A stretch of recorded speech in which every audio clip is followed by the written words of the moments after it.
For centuries, India's relationship with gold has been defined by consumption, not production. We wear it, we hoard it, and we import nearly all of it. Statistics published by India's central bank, the Reserve Bank of India, stated that India imports roughly 700 to 800 tons of gold annually, as domestic production is practically negligible. But deep within the arid landscape of Andhra Pradesh's Kurnool district, a new chapter is being written in Jonnagiri. Hello and welcome to ThePrint. My name is Deepika Amirapu, and here we are nestled in the heart of the Kurnool district in an area called Jonnagiri. It's a little hamlet, almost 2.5 hours away from Kurnool, and here is where India's first and largest private scale mining is taking place. At full capacity, more than 15,000 tons of gold will be mined every year. The project was inaugurated by Chief Minister Nara Chandrababu Naidu in the last week of June. Explore with us the entire mining process to understand how Geomysore is going to transform not just the districts but also the nation's needs with respect to catering to the gold requirement of a country that's been exporting tons of gold from its independence and before. Ever since the iconic Kolar Gold Fields in Karnataka shut down in 2001, India's domestic gold production has practically been non-existent. It reduced to a mere trickle. But Jonnagiri is changing the narrative now. For geologists and miners on the ground, the thrill isn't just about finding the precious metal.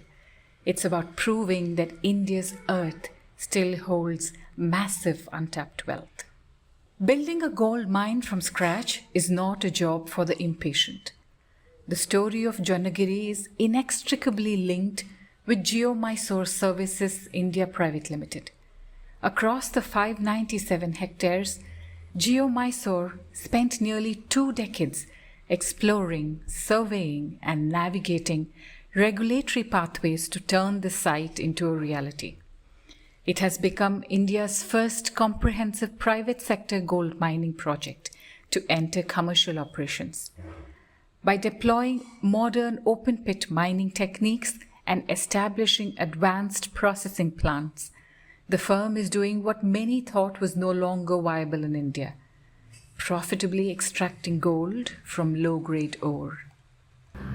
Actually, initially, as we told that Mineral Exploration Corporation Limited, Geological Survey of India have been explored the area, but they have explored in a regional scale, not in the not in a specific place. So based on their data, we have carried out some exploration, and based on the indications of mineralization, we have got a mine lease in the year 2013. In that, we have explored in detail. Like we have almost drilled about, as on today, we have drilled about 70,000 meters of diamond core drilling, about 40,000 meters partial drilling. We have explored in detail, and we have understood the deposit, and we have established the resource. Then we have gone for feasibility studies. Then we have understood that this is viable, and we have gone ahead for mining. The Jonnagiri Greenstone Belt has a history of gold mineralization. Accounts by the locals and Geomysore Limited officials tell us that mining was done by miners way back in the 16th century by the Krishnadevaraya Empire. From the 16th century to post-independence to now in the 21st century, much has changed in the technology of mining gold in India. As Hatti in Karnataka and Jonnagiri in Kurnool hold the largest reserves of gold for India.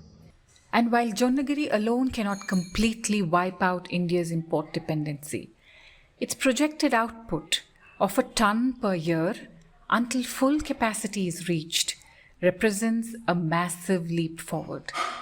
Beyond the national balance sheet, the immediate impact of this project is being locally felt every day in Andhra.